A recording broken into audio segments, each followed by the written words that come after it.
Hey everyone, and welcome to the channel. Today we're going to be talking about my first experience with Romantasy, and that book was The Phoenix Keeper by S.A. McLean. This was an interesting experience for me, and before I get too much into the review of this book, I kind of want to talk about why I decided to read this book and kind of dip my toes into the Romantasy genre as a whole. So obviously I have been a big fan of fantasy for basically my whole life. It's my most read genre. It's the one that I kind of always pull towards and get a lot of enjoyment out of. And I think you would be living under a rock if you haven't noticed the rise of Romantasy and just how prevalent it has become in the reading today. And, you know, a lot of people have a lot of mixed emotions about that. Some people think it's a huge negative, and for me, I don't agree with those opinions. I think it is just another subgenre that people are really enjoying and getting people to read, and in general, I think that's a great thing. I don't think it's going to be taking away from other authors. Sure, there might be some pressure put on by publishers for certain things, but I think in general, it's just a net positive, because if more books are being sold, maybe they can publish more books. I don't know how all of that works, but I just want to point out that I'm not one of those people who is overly negative or down on Romantasy as a genre in general. I think you should read whatever you want to read and enjoy it and all of that good stuff.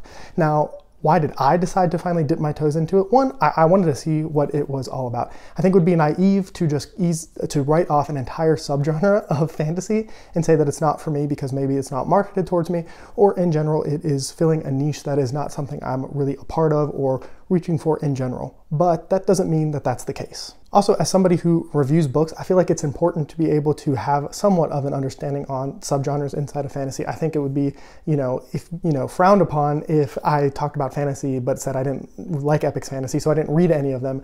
But I think most people would point out that that's not something you should do, and I kind of feel the same way about Romantasy. I feel like if you're going to be reviewing books and talking about fantasy, that you at least have some obligation to at least try it out, see what it's about. I'm not saying it necessarily has to be something you're reading all the time or constantly or anything like that, but I think it's just kind of opening up your eyes and experiencing everything that is out there for you to experience. So you might also be asking yourself, well, why did I start with a newly published book that not a lot of people have probably read yet, one that's not super popular, like one of the big ones like A Fourth Wing or one of the Sarah J. Maas, series that she has out? And part of why I did is I thought this setting for this novel sounded interesting. And that is like the most important thing to me when coming into a book is, do I think it is going to be something that I'm going to enjoy regardless of like what subgenre it is a part of? And so The Phoenix Keeper takes place in a magical zoo.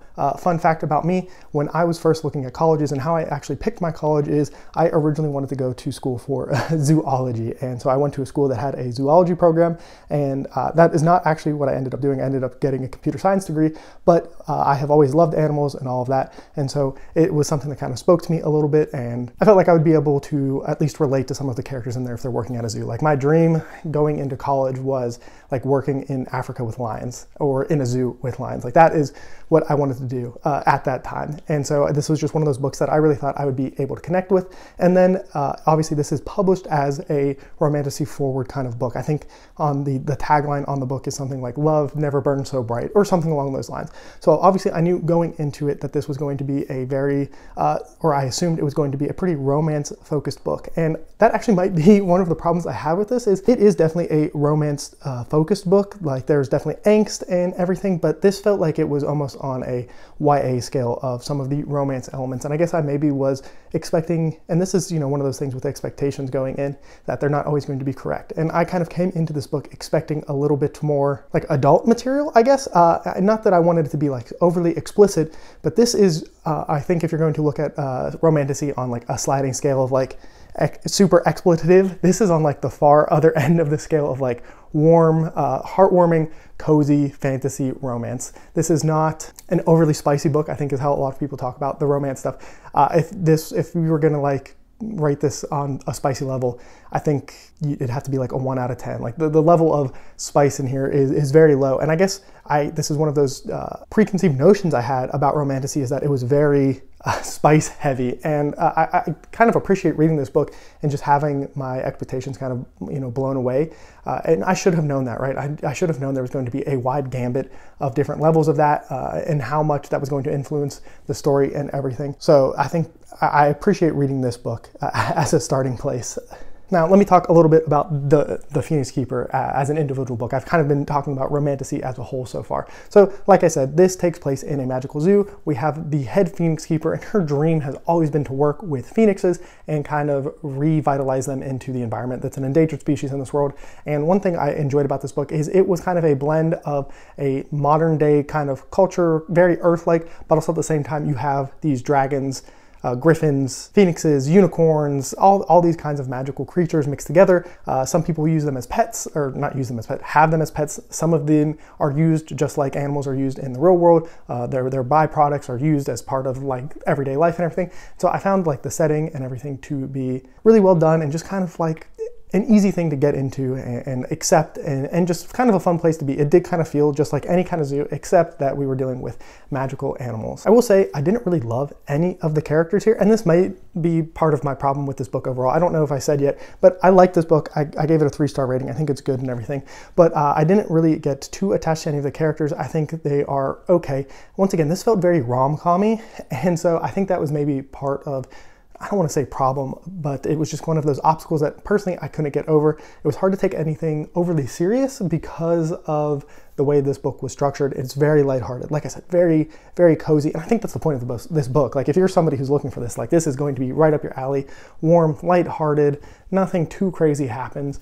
But for me, I guess I just was expecting, and once again, those expectations can be a huge negative when you're going into a book, but it's not what I was expecting. It's not really what I was looking for, but this is, like I said, kind of, I will say the plot of this book and this book in general just feel like it took a little bit too long to get going. I expected the romance to play a bigger part in that, and I don't know how much you're supposed to talk about a romance when you're talking about a romantasy book, but what I will say is everything about this book was very predictable, from the plot to how characters were going to react to things to the romance itself. And I guess if you're looking at it from a cozy kind of aspect, that maybe you want to know what's going to happen. You just kind of want to be along for the ride, enjoy these characters and all of those kinds of things, and you don't care that you could predict everything that's going to happen for pretty much this entire book.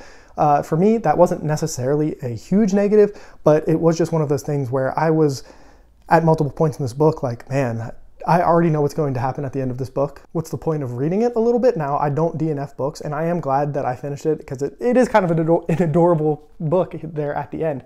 But when something is this predictable, it's hard to be overly attached to what's going on in the moment because I already knew where things were going to end up. And this is maybe, I don't read a lot of like cozy fantasy. I much more tend to go towards the grim dark stuff and everything like that. So I don't know if in like a Legends and Lattes, for example, or a House on the Cerulean Sea, is it so predictable that like that's not the point of the story? I don't know. That's another thing that I need to expand my reading and observe a little bit more.